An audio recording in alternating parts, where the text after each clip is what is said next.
नमस्कार, मैं मुनील एक बार फिर से आप सभी का आपके अपने यूट्यूब चैनल मुनील सर की क्लासेज में स्वागत करता हूं।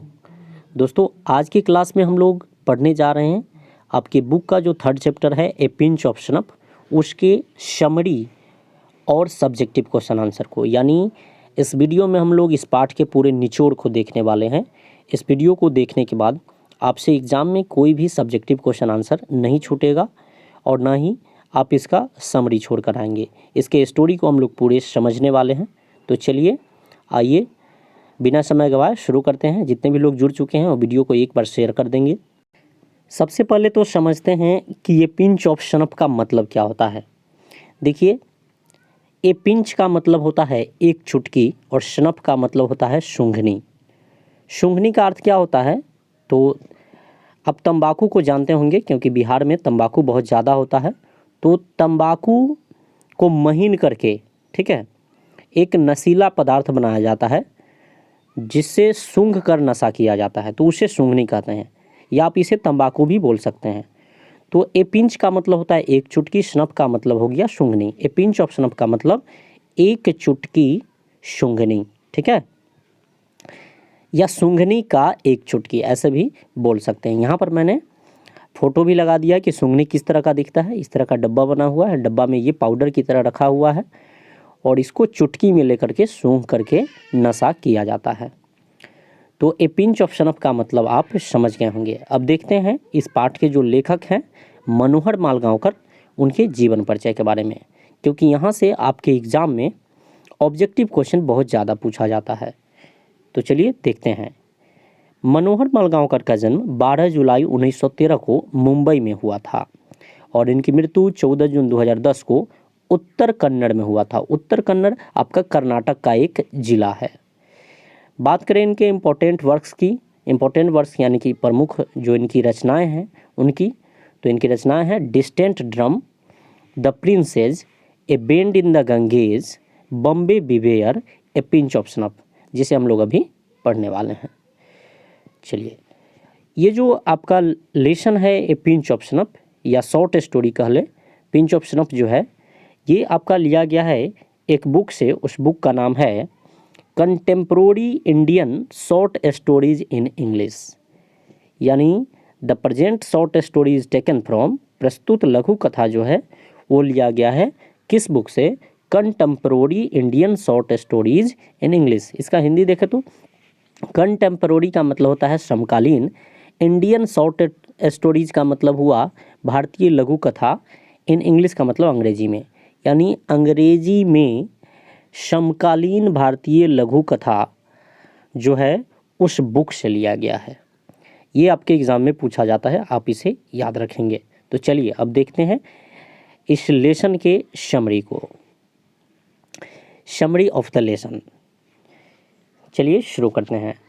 ए पिंच ऑफ स्नफ यानी कि ये lesson is a short story, एक लघु कथा है, रिटन बाय मनोहर मालगांवकर, मनोहर मालगांवकर के द्वारा लिखी हुई। यानी ये जो लेसन है ए पिंच ऑफ स्नफ एक लघु कथा है जो कि लिखा गया है मनोहर मालगांवकर के द्वारा।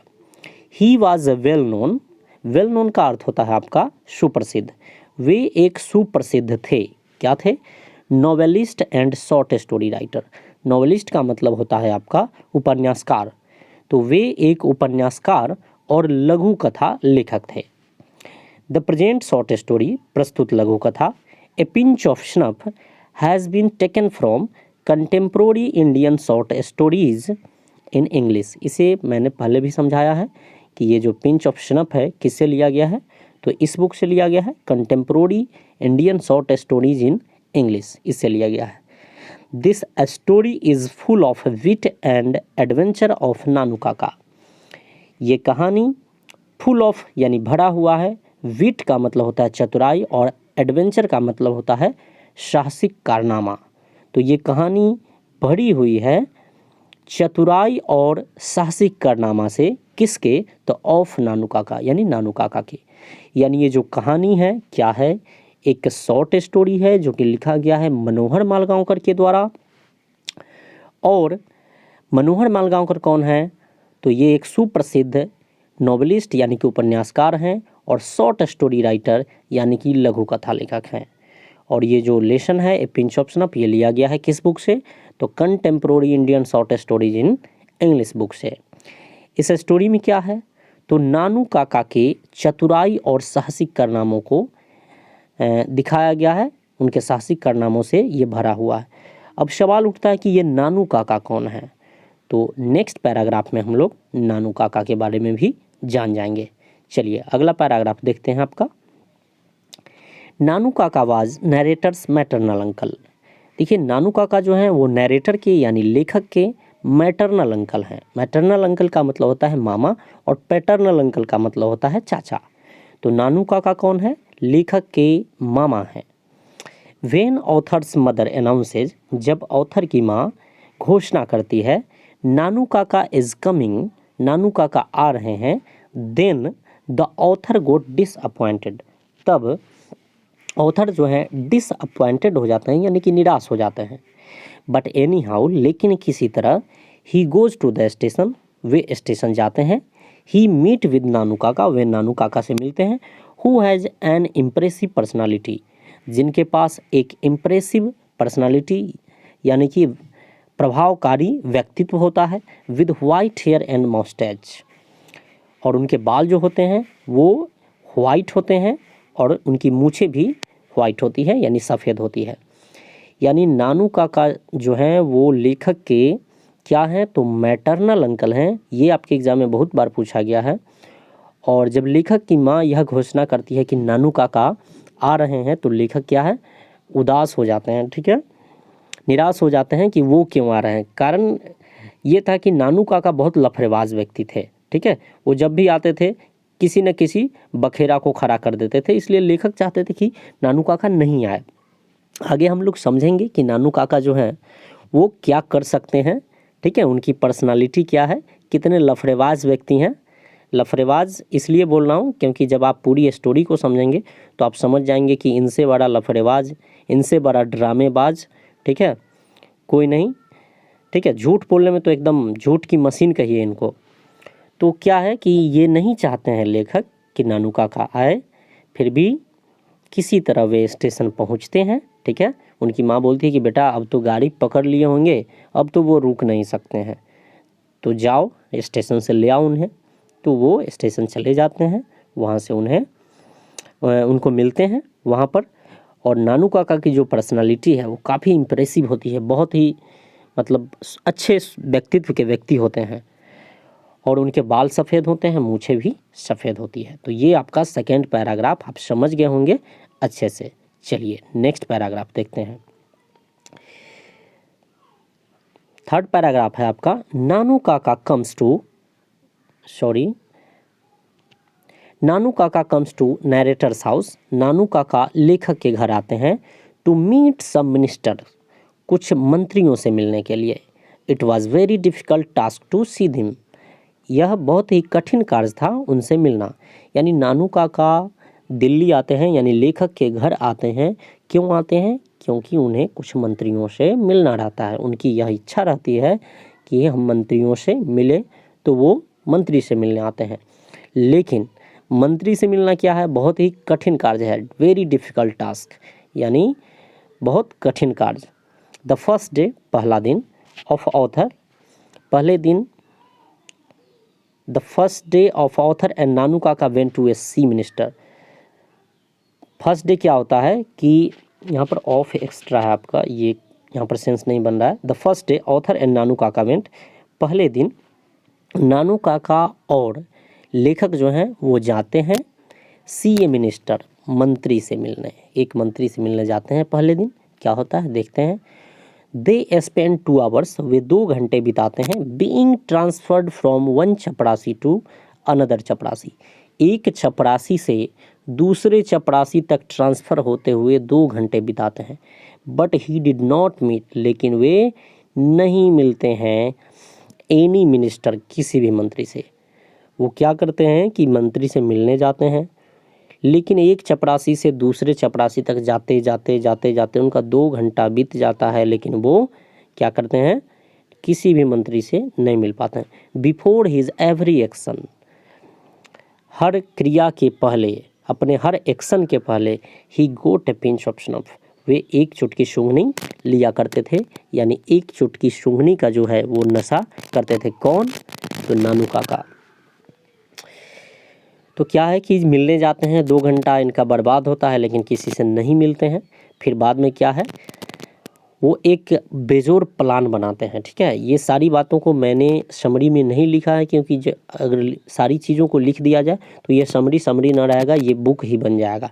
ठीक है, इस चीज़ को मैं बोल करके समझाता हूँ। तो वहाँ से आते हैं, आते रहते हैं, तो रास्ते में एक लड़का है जिसका नाम रहता है रतिराम। ठीक है, तो वो जो है, वो रतिराम जो है वो क्रॉस करते रहता है। ठीक है, और इनकी गाड़ी को ओवरटेक करता है और हाथ दिखाते हुए जाता है और मैं हॉर्न बजाते हुए जाता है। तो नानू काका कहते हैं कि अरे ये कौन बदतमीज़ लड़का है जो कि ओवरटेक करके जा रहा है, इतने ज़ोर से हॉर्न बजा रहा है, तुमको हाथ दिखा रहा है। वो कहता है कि ये जो आदमी है जो अभी गया है, रतिराम, ये क्या है कि ये दिल्ली के पार्टी का जो है, जो अभी रूलिंग पार्टी है, उस पार्टी के अध्यक्ष का, ठीक है, उस पार्टी के जो हेड होते हैं, ठीक है, मेन व्यक्ति जो होते हैं, उनका लड़का है।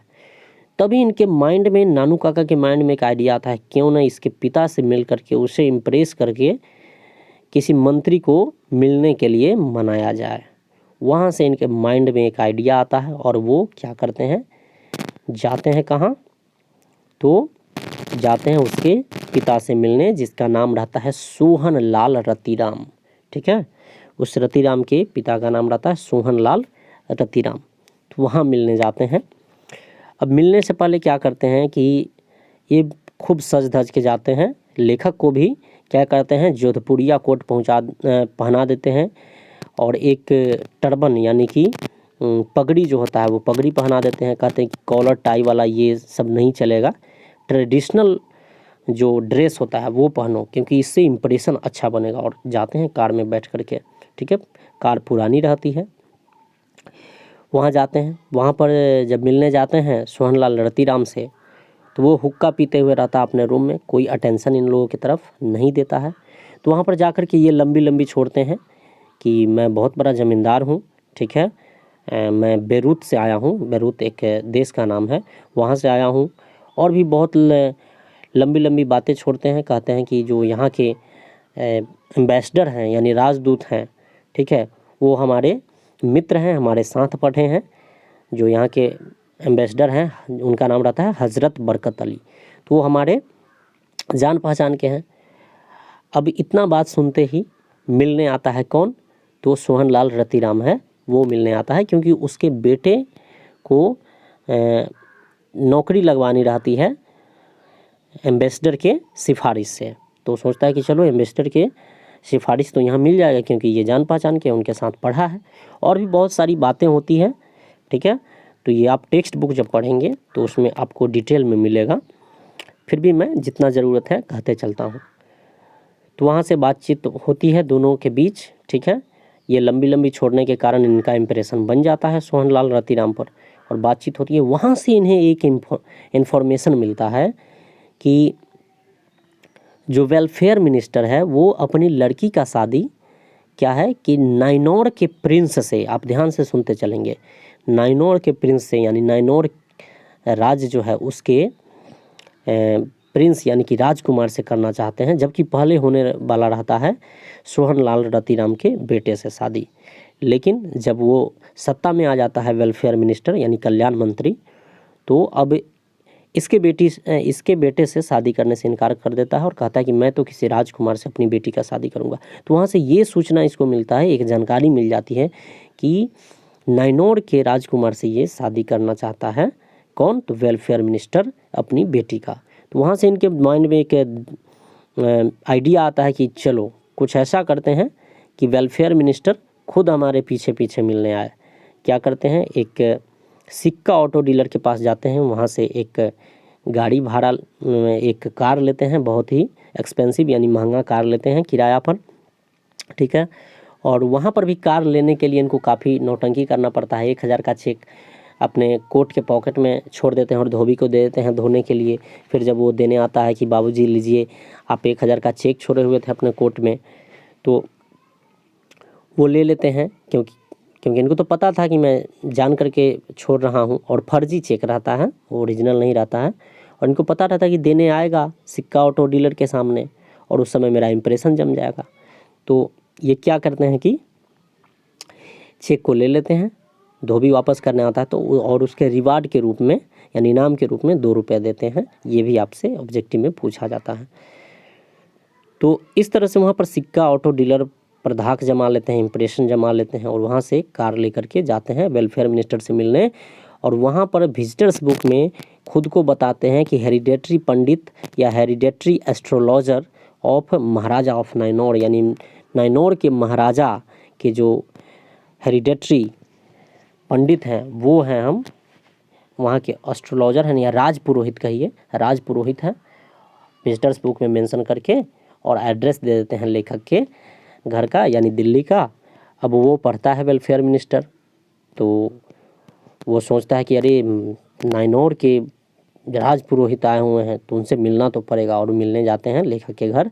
तो इस तरह से चक्कर चला करके वो मंत्री से मिलते हैं, अपनी धूर्तता के कारण, अपने झूठ सच को किसी तरह से बोल करके, ठीक है, धोखाधड़ी करके किसी तरह से मिलते हैं, और उनका प्लान सक्सेसफुल हो जाता है। चलिए आगे देखते हैं क्या है।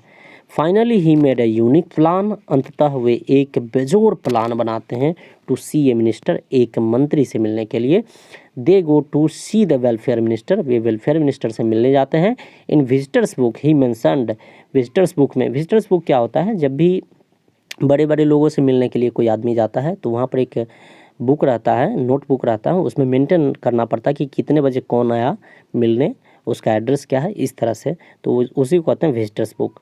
तो विजिटर्स बुक में खुद को मेंशन करते हैं, खुद को बताते हैं एज द हेरिडेटरी एस्ट्रोलॉजर, यानी हेरिडेटरी एस्ट्रोलॉजर यानी खानदानी जो है ज्योतिष ऑफ द महाराजा ऑफ नाइनौर, नाइनौर के महाराजा की। जबकि ये बात झूठी है, नाइनौर के कई कोस मतलब कोसों दूर भी ये नहीं भटके हुए रहते हैं नाइनौर राज के, फिर भी ये इतना बड़ा झूठ बोल देते हैं कि नाइनौर के राज पुरोहित है, हेरिडेटरी एस्ट्रोलॉजर है। तो इसलिए मैंने कहा कि ये बहुत लफड़ेबाज व्यक्ति रहते हैं, बहुत झूठ बोलने वाले व्यक्ति रहते हैं। इस तरह से मेंशन करते हैं। At last he give Delhi address, अंत में वे दिल्ली का एड्रेस देते हैं। वेयर द राइटर लिव्स, जहाँ लेखक रहते हैं। और इस तरह से उनकी मुलाकात मंत्री से होती है और वे वापस हो जाते हैं। तो ये था आपका समरी। चलिए अब इसके देखते हैं सब्जेक्टिव क्वेश्चन आंसर को। तो चलिए देखते हैं क्वेश्चन आंसर। क्वेश्चन नंबर 1 में आपसे पूछा है, in what dress did the author go to the minister along with Nanu Kaka. In what dress, किस ड्रेस में, did the author go to the minister, author जाते हैं यानी लेखक जाते हैं मिनिस्टर से मिलने अलोंग विद नानू काका, नानू काका के साथ। ये क्वेश्चन आपसे पूछा गया था 2018 में साइंस में। तो चलिए पढ़ते हैं इसको। The author went to the minister, author जो है वो मिनिस्टर के यहाँ जाते हैं इन जोधपुर कोट, जोधपुरिया कोट पहन करके जाते हैं। विद ह्यूज ऑरेंज टर्बन, एक बड़ा ऑरेंज यानी नारंगी कलर का टर्बन पगड़ी पहन करके, राउंड हिज हेड यानी अपने सिर के चारों ओर। तो ये आप समझ गए होंगे कि लेखक जो हैं वो किस ड्रेस में जाते हैं। तो वो जाते हैं अपने चारों तरफ एक ऑरेंज टर्बन सिर पर रखे हुए रहते हैं, पगड़ी रखे रहते हैं, और जोधपुर वाले कोट में जाते हैं। क्वेश्चन नंबर 2 को देखते हैं। क्वेश्चन नंबर 2 में आपसे पूछा गया है, व्हाई डिड द नरेटर ओबे नानू काका। व्हाई डिड द नरेटर यानी लेखक क्यों ओबे नानू काका, नानू काका की आज्ञा का पालन करते थे, यानी उनकी हर बात को मानते थे। तो आपको पता है कि नानू काका कौन थे, लेखक के मामा थे। तो मामा के बात कैसे नहीं मानते। कोई भी गेस्ट होता है हमारे यहाँ आता है तो उसके आज्ञा का पालन करते हैं हम लोग।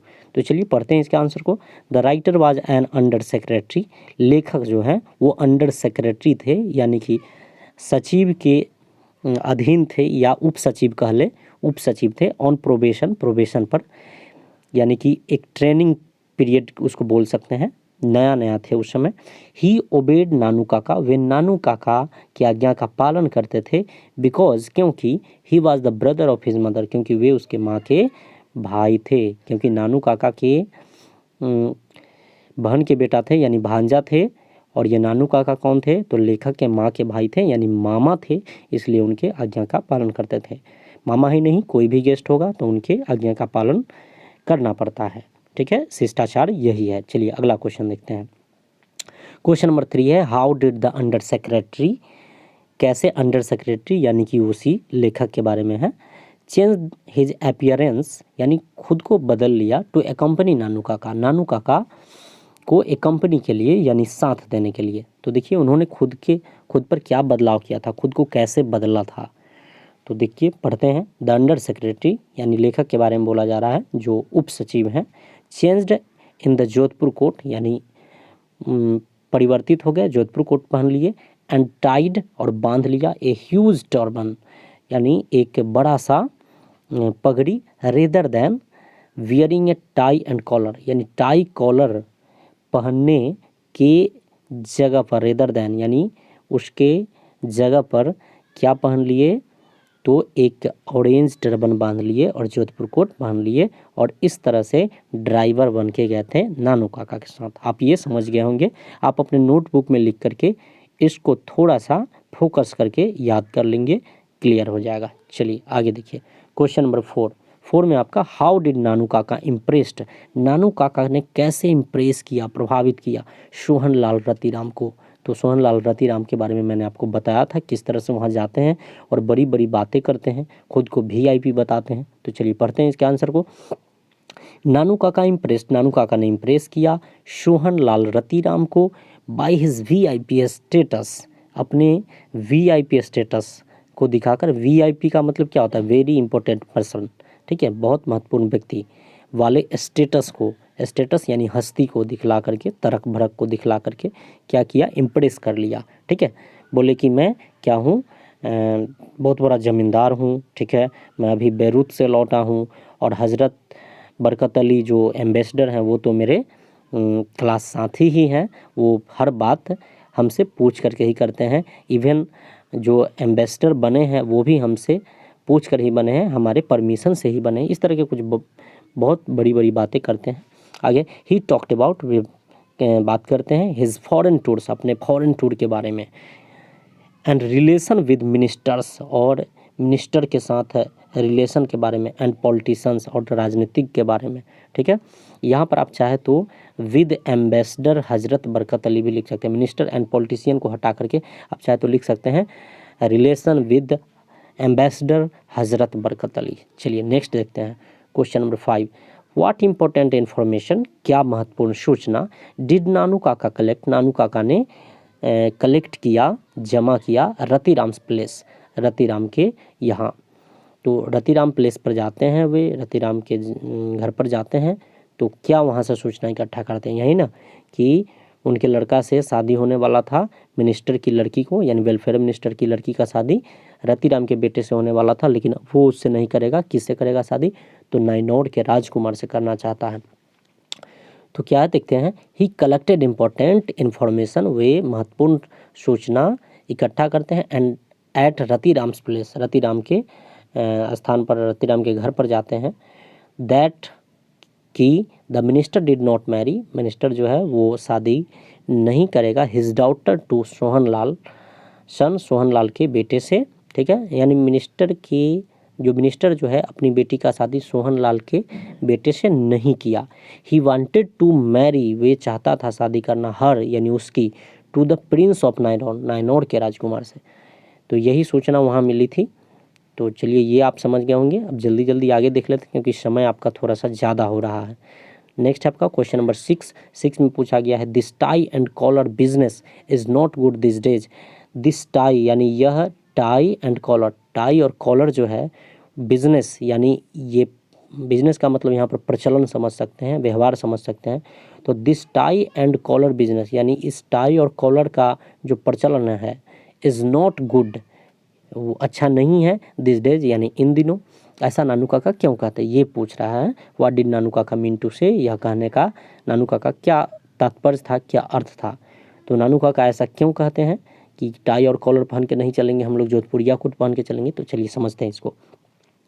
तो नानू काका थॉट, नानू काका ने सोचा, दैट कि tie and collar business is common, tie और कॉलर का जो टाई पहनना, कॉलर वाले शर्ट को पहनना, ये जो बिज़नेस है यानी ये जो प्रचलन है कॉमन है, काफ़ी आम है, ठीक है, ये ऐसा तो सभी करते हैं।